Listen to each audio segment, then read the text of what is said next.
Hey, I want to show you the Aprilaire 500 system that I installed back during the winter. Our house was staying very dry this year.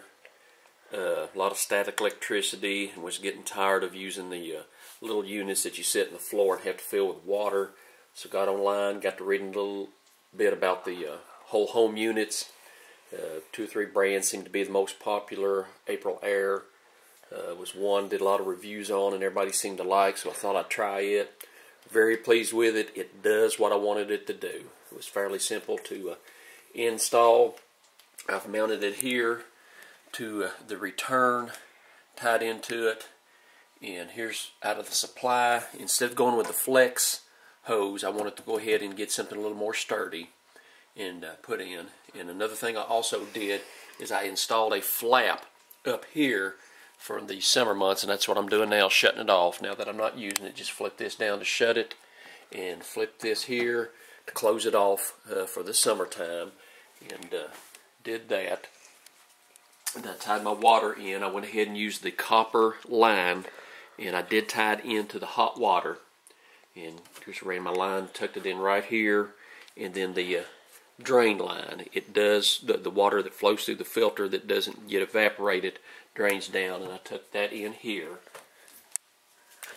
The sensor, this is the one with the automatic unit, so it's got an outdoor sensor on it that keeps up with the temperature, and that helps tell it when to kick on and off. So I just ran that line up, picked up at Home Depot like a 50-foot spool of 2-lead thermostat wire.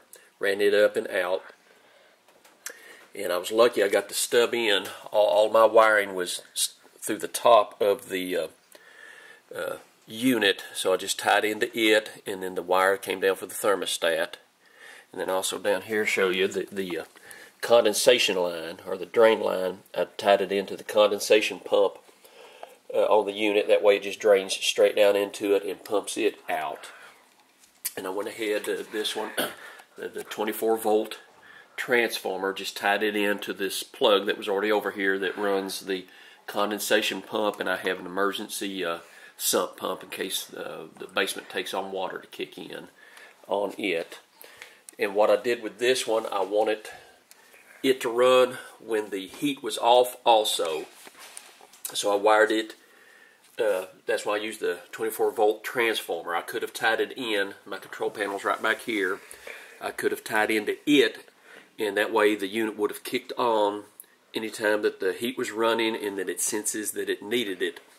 I would have had it, but I wanted it to run all the time that it needed, that it sensed dry air. Now it's not as efficient because the heat's not running, but using the hot water during the day, I've got the thermostat cut back when nobody's here.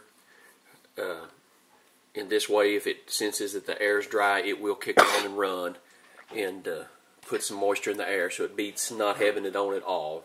Fairly easy to wire. That was one concern I had.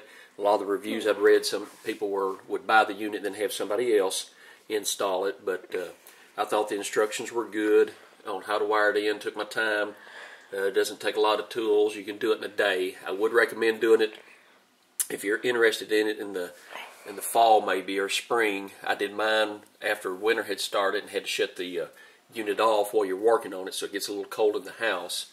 But if you get the time to pick one up and put it in during the summer months or something like that, and that way when winter gets here, you're ready to go. Like I said, I'm fixing to shut this one down. All you do is turn the water off and the controller here, and then shut the valves, and you're done for the summer. So I want to show you a quick look at it. Thanks for watching.